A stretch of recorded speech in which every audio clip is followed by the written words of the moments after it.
Hello guys, welcome to Indian affairs. I hope कि आपका आज का दिन शानदार हो और लाइफ में आपके जो भी गोल्स और टारगेट्स हैं आप उनको सक्सेसफुली अचीव करें। बढ़ते हैं पिछले 24 घंटों की सबसे इंपॉर्टेंट टॉप 10 अपडेट्स की तरफ। सबसे पहली अपडेट आ रही है क्रिकेट मैचेस में टोबैको प्रोडक्ट्स यानी पान मसाला और गुटखा की एडवर्टाइजमेंट को लेकर। आपने भी नोटिस किया होगा कि जब भी इंडियन क्रिकेट टीम का कोई इंटरनेशनल मैच होता है तो वहाँ पर विमल, कमला पसंद, रजनीगंधा वगैरह की एडवर्टाइजमेंट के ब्रांड्स हमेशा ही देखने को मिलते हैं। इसी को लेकर एक रिसर्च सामने आई है जो पिछले साल 2023 का भारत में ओडीआई वर्ल्ड कप हुआ था। उसमें पता चला है कि टोटल 40% एडवर्टाइजमेंट टोबैको प्रोडक्ट्स के ब्रांड की थी। Indian council of medical research की स्टडी में सामने आया है कि क्रिकेट वर्ल्ड कप के लास्ट के मैचेस में तो इन एडवर्टाइजमेंट की संख्या काफी तेजी से बढ़ गई थी। लास्ट के 17 मैचेस में टोटल जितने भी एडवर्टाइजमेंट दिखाई गई थी उसमें से 41.4% इन्हीं स्मोकलेस टोबैको प्रोडक्ट्स और ब्रांड्स की थी। टोटल एडवर्टाइजमेंट में से 39.9% एडवर्टाइजमेंट्स इंडिया टीम के मैचेस के दौरान दिखाई गई। 37.8% एडवर्टाइजमेंट्स उन मैचेस में दिखाई गई जब सब कॉन्टिनेंट की टीम्स के मैचेस थे, यानी कि अफगानिस्तान, पाकिस्तान, श्रीलंका और बांग्लादेश के मैचेस के दौरान, जबकि बाकी की 22.3% एड्स बाकी देशों की टीम्स के मैचेस के दौरान दिखाई गई, जैसे कि ऑस्ट्रेलिया, इंग्लैंड वगैरह। ऑब्वियसली कि उन सब देशों में लोग विमल, कमला पसंद या अश्वगंधा जैसे स्मोकलेस टोबैको प्रोडक्ट्स को ना के बराबर कंज्यूम करते हैं, इसलिए उनके मैचेस में सबसे कम एड्स थी। Indian council of medical research ने इस बात की भी चिंता जताई है कि ये जो विमल और कमला पसंद जैसे टोबैको ब्रांड्स की एडवर्टाइजमेंट होती है इसमें बॉलीवुड के एक्टर्स और इवन कई सारे रिटायर्ड क्रिकेटर्स भी शामिल थे, जो कि बेहद चिंता का विषय है क्योंकि इन लोगों का सोसाइटी के ऊपर काफी इम्पैक्ट होता है। वीडियो के लिए रिसर्च करते वक्त हमें ये भी पता चला है कि ये जो पान मसाला और गुटखा जैसे टोबैको प्रोडक्ट्स हैं ये दुनिया के 70 देशों में लोग इस्तेमाल करते हैं और इनकी टोटल संख्या है 35 करोड़। अब इन 35 करोड़ में से 20 करोड़ अकेले भारत के लोग हैं। एंड पान मसाला और गुटखा खाने से दुनिया भर में हर साल जितनी भी डेथ्स होती हैं उसका अकेले 80% भारत में होती हैं और बाकी की 20% बाकी की 69 कंट्रीज में। और ये चीज़ मैं अपने से नहीं बोल रहा हूँ बल्कि ये वर्ल्ड हेल्थ ऑर्गेनाइजेशन का डेटा है। आपको क्या लगता है कि क्रिकेट मैचेस में ये पान मसाला और गुटखा की एडवर्टाइजमेंट के ऊपर रोक लगाई जानी चाहिए, हाँ या फिर ना? नीचे कमेंट करके अपनी राय जरूर बताएं। आज की सेकंड अपडेट आ रही है भारत के जम्मू कश्मीर से। दरअसल जम्मू कश्मीर के ex chief minister doctor Farooq Abdullah ने एक बार फिर से कश्मीर में जो लगातार कई सारे आतंकी हमले हो रहे हैं उनकी इंटरनेशनल इन्वेस्टिगेशन करवाने की मांग की है। पिछले कल डॉक्टर फारूक अब्दुल्ला ने अपनी स्टेटमेंट में कहा है कि जब भी मैं पाकिस्तान के साथ टॉक्स की बात करता हूँ मुझे कहा जाता है कि मैं पाकिस्तानी हूँ, खालिस्तानी हूँ और अमेरिका का एजेंट हूँ, लेकिन मैं तब भी भारत और पाकिस्तान के बीच डायलॉग को दोबारा स्टार्ट करने की मांग इसी तरह से करता रहूंगा और इसको बंद नहीं करूंगा। पाकिस्तान के साथ डायलॉग और बातचीत ही एक रास्ता है, वरना नतीजा हमेशा ही बर्बादी और विनाश होगा। उन्होंने कहा कि जम्मू कश्मीर तब तक ठीक नहीं होगा जब तक ये दो बड़े बड़े देशों को एहसास नहीं होगा कि ये मसला बातचीत से ही हल होगा, वॉर से कुछ नहीं होने वाला। मैंने ये भी कहा है कि जब तक आतंकवाद नहीं रुकता तब तक पाकिस्तान के साथ बातचीत नहीं हो सकती। पाकिस्तान को पहले आतंकवाद रोकना होगा। जो लोग कश्मीर में आकर मासूम लोगों को मार रहे हैं हमें उनकी पहचान करनी होगी। इंटरनेशनल प्रेशर भी डालना होगा और इस मसले की जांच इंटरनेशनल एजेंसी से भी करवानी पड़ेगी। ये स्टेटमेंट है डॉक्टर फारूक अब्दुल्ला की, जो कि मनमोहन सिंह की सरकार में देश के minister of new and renewable energy रह चुके हैं और ये मांग कर रहे हैं इंटरनेशनल एजेंसी से इन्वेस्टिगेशन करवाने की। आज की थर्ड अपडेट आ रही है भारत और मालदीव्स को लेकर।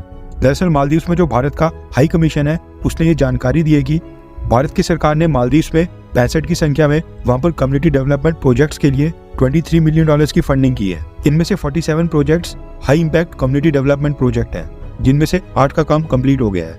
नवंबर 2023 तक भारत ने इन सारे प्रोजेक्ट के लिए $23 मिलियन की ग्रांट दे दी थी। यानी इन सब प्रोजेक्ट के लिए भारत सरकार ने मालदीव्स को भारत की करेंसी में तकरीबन 190 करोड़ रुपए की ग्रांट अभी तक दे दी है और ये नवंबर 2023 का डेटा है। इसके साथ ही मालदीव्स के अंदर वहां पर और भी कई सारे कम्युनिटी डेवलपमेंट प्रोजेक्ट्स को आइडेंटिफाई किया जा रहा है जिनके लिए मालदीव्स की मदद की जा सके। यानी भारत सरकार मालदीव्स के ऊपर लगातार मेहरबान बनी हुई है। आज की फोर्थ अपडेट आ रही है भारत और चाइना को लेकर। आपको पता है कि खालिस्तान का मसला भारत के लिए कितना सेंसिटिव है। इसी को लेकर खबर आ रही है कि चाइना भी खालिस्तान मसले का गलत तरीके से इस्तेमाल करके भारत को टारगेट कर रहा था। इंस्टाग्राम और फेसबुक की पेरेंट कंपनी मेटा ने अपनी थ्रेड रिपोर्ट में रिवील किया है कि उन्होंने China originated 37 Facebook account, 13 Facebook pages, 5 group और 9 इंस्टाग्राम अकाउंट्स को डिलीट किया है, जो कि खालिस्तान इशू के ऊपर ग्लोबल सिख कम्युनिटी को टारगेट कर रहे थे। ये अकाउंट भारत के साथ साथ Australia, Canada, New Zealand, Pakistan, Britain और नाइजीरिया की सिख कम्युनिटी को टारगेट किया करते थे। ये सारे फेक अकाउंट थे और सिखों के बीच खालिस्तानी कैंपेन को प्रमोट करने के लिए पोस्ट किया करते थे। कई सारे अकाउंट्स में सिख लोगों की फेक प्रोफाइल बनाकर वहां पर पोस्ट की जाती थी और फिर उसके बाद उनको ग्रुप्स और पेजेस में फैलाया जाता था। ये कंटेंट हिंदी, इंग्लिश और पंजाबी भाषा में होता था और ये भारत सरकार के खिलाफ एक मूवमेंट चलाते थे। हरदीप सिंह निज्जर की हत्या को लेकर भी एक कैंपेन चलाते थे और साथ में इंडियन गवर्नमेंट का लगातार क्रिटिसिज्म करना इनका टारगेट होता था। न्यूजीलैंड, कनाडा, ऑस्ट्रेलिया में प्रोटेस्ट करने के लिए ये लगातार कहते थे और मैनिपुलेटेड और आर्टिफिशियल इंटेलिजेंस द्वारा जनरेटेड काफी सारी पिक्चर्स को यहाँ पर पोस्ट किया करते थे। एंटी इंडिया पोस्ट को प्रमोट करते थे। आपको पता है कि आजकल सोशल मीडिया का हमारी सोसाइटी के ऊपर कितना बड़ा रोल है और कितना प्रभाव है, और आज की डेट में भारत के लोग सबसे ज्यादा सोशल मीडिया के ऊपर ही कंटेंट देख रहे हैं और वहीं पर देखकर भड़कते हैं। एंड चाइना ने भी इसी चीज को हथियार बनाया, हमारे सिख भाइयों को बरगलाने की कोशिश की। ये होता है आजकल का साइबर वॉरफेयर, जहाँ पर हमें पता भी नहीं चलता है कि किस तरह से सामने वाला देश हमारे बॉर्डर्स के ऊपर नहीं बल्कि हमारी सीमा के अंदर ही देश को अंदर से खोखला करने का प्रयास करता है। आज की 5th अपडेट आ रही है भारत और इजराइल को लेकर। दरअसल ये भी भारत के इंटरनल मैटर्स और भारत के लोकसभा चुनावों में इंटरफेरेंस से जुड़ी है। ओपन एआई नाम की एक कंपनी है जो कि आर्टिफिशियल इंटेलिजेंस कंपनी है, जिसने चैट जीपीटी को बनाया था। दरअसल ओपन एआई ने पिछले कल ये रिवील किया है कि इजराइल की एक प्राइवेट कंपनी स्ट्राइक ने भारत के लोकसभा इलेक्शंस को प्रभावित करने का काम किया है। इस कंपनी ने ऑपरेशन 00 स्टार्ट किया था, जिसके तहत ये चैट जीपीटी का इस्तेमाल करके ऐसे कमेंट्स जनरेट किया करते थे जिनमें बीजेपी की आलोचना होती थी, भारतीय जनता पार्टी का विरोध होता था और कांग्रेस पार्टी की तारीफ होती थी। एंटी बीजेपी और प्रो कांग्रेस कमेंट होते थे। यानी चैट जीपीटी में एक प्रॉम्प्ट डालकर उसको कहा जाता था कि हमें 100-200 ऐसे कमेंट प्रोवाइड किए जाएं जो एंटी बीजेपी हों और 100-200 ऐसे कमेंट्स जो कि कांग्रेस पार्टी की तारीफ करते हों।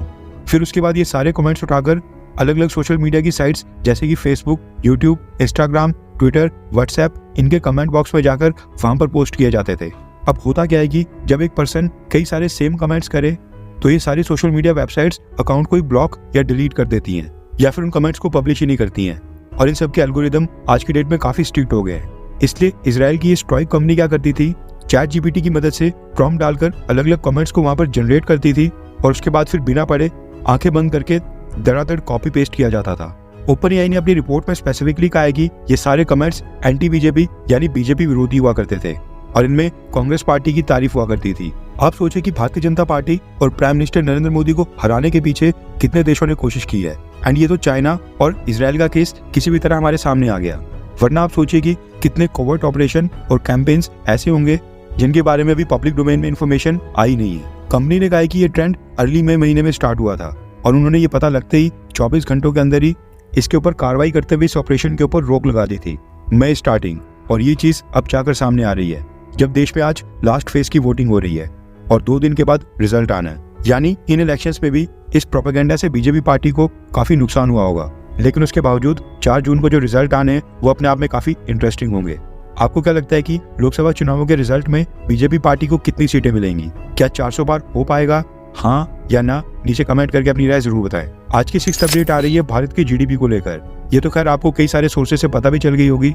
पिछले साल 2023 से 24 के लास्ट क्वार्टर यानी जनवरी से मार्च महीने में भारत का जीडीपी ग्रोथ रेट था 7.8%, जबकि पूरे साल 2023 से 24 में देश का जीडीपी ग्रोथ रेट रहा 8.2%। ये डेटा सामने आने के बाद एक बात मैं यहाँ पर जरूर कहूंगा कि हमारी फाइनेंस मिनिस्टर निर्मला सीतारमण जी देश की बहुत ही अंडररेटेड फाइनेंस मिनिस्टर रही। जितना श्रेय उनको मिलना चाहिए था वो उनको कभी नहीं दिया गया। कोविड-19, रशिया यूक्रेन वॉर, उसके बाद इजराइल हमास वॉर, इन सब के बावजूद देश 8% से ग्रो कर रहा है। एंड हमने वो दौर भी देखा था जब भारत में जाने माने economist doctor Manmohan Singh ji prime minister थे। उस समय देश का जीडीपी ग्रोथ रेट क्या था वो तो हम सबको पता है। उनके टाइम तो केवल देश का करप्शन ग्रोथ रेट बढ़ा था, लेकिन आज भी उनके बेहतरीन इकोनॉमिस्ट होने के दावे किए जाते हैं। आज की 7th अपडेट आ रही है अमेरिका से, और ये न्यूज सुनने के बाद आपको फिर से भारत के ऊपर गर्व होगा।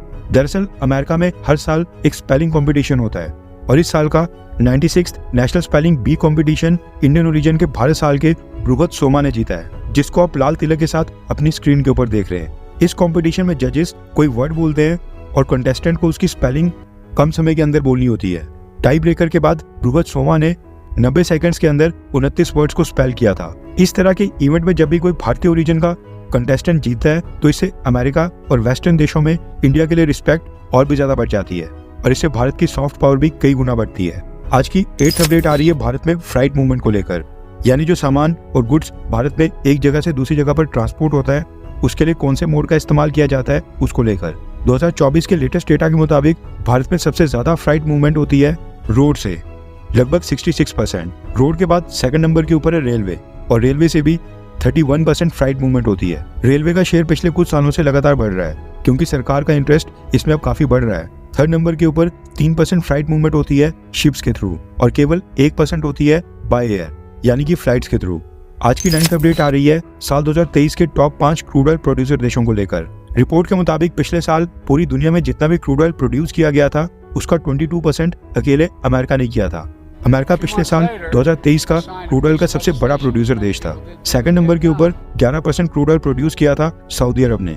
थर्ड नंबर के ऊपर 11% के साथ रशिया ही है। फोर्थ नंबर के ऊपर कनाडा ने भी दुनिया का 6% क्रूड ऑयल अकेले प्रोड्यूस किया था और फिफ्थ नंबर के ऊपर है चाइना। और पिछले साल 2023 में दुनिया में टोटल जितना भी क्रूड ऑयल प्रोड्यूस किया गया था उसका 5% चाइना ने प्रोड्यूस किया था। अमेरिका, कनाडा और चाइना ये देश अपना मैक्सिमम क्रूड ऑयल खुद ही कंज्यूम करते हैं, इसलिए आपने क्रूड ऑयल के मामले में इनका नाम कम ही सुना होगा।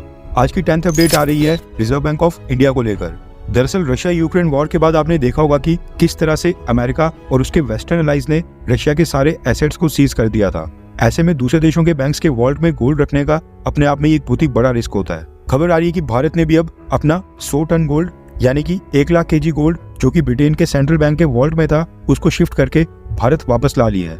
आरबीआई के डेटा के मुताबिक 31 मार्च को आरबीआई के पास टोटल 822 टन गोल्ड था, जिसमें से केवल 400 टन गोल्ड अब भारत में है और बाकी का 400 टन गोल्ड अभी भी देश के बाहर दुनिया के अलग अलग देशों के सेंट्रल बैंक्स के वॉल्ट में है। खबर आ रही है कि आरबीआई अब बाकी के गोल्ड को भी देश में वापस लाने की तैयारी कर रहा है। सेफ्टी और सिक्योरिटी के चलते दुनिया के कई सारे देश अपना गोल्ड ब्रिटेन के बैंक ऑफ इंग्लैंड या फिर वेस्टर्न देशों में जाकर स्टोर करते हैं, इस डर से कि क्या पता उनके वहां पर कोई सिविल वॉर हो जाए, टेररिस्ट अटैक हो जाए, तो उस केस में गोल्ड सेफ और सिक्योर है। लेकिन जो स्ट्रॉन्ग कंट्रीज होती हैं, जो भी मजबूत देश होते हैं, उनको अपने आप के ऊपर भरोसा होता है कि हम अपने गोल्ड की रक्षा खुद ही कर सकते हैं। इसलिए दूसरे देशों से ये सारा गोल्ड भारत वापस लाने से न सिर्फ कई $मिलियन की एनुअल फीस बचेगी, बल्कि ये देश की ताकत और मजबूती को भी दर्शाता है। इसके अलावा उदाहरण के लिए कल को अगर भारत पाकिस्तान ऑक्युपाइड कश्मीर को वापस लेने के लिए अगर पाकिस्तान के ऊपर कोई मिलिट्री ऑपरेशन स्टार्ट करता है तो फिर उस केस में भी खतरा है कि दूसरे देश भारत के गोल्ड रिजर्व्स को सीज कर दें, जैसा रशिया के साथ हुआ। इसलिए अपना गोल्ड वापस लाना इस स्ट्रेटेजिक तौर के ऊपर भी काफी सही स्टेप है। आई होप कि भारत सरकार अपना बाकी का सारा गोल्ड जल्दी से जल्दी भारत वापस ला ले। आज के लिए बस इतना ही। जय हिंद, वंदे मातरम।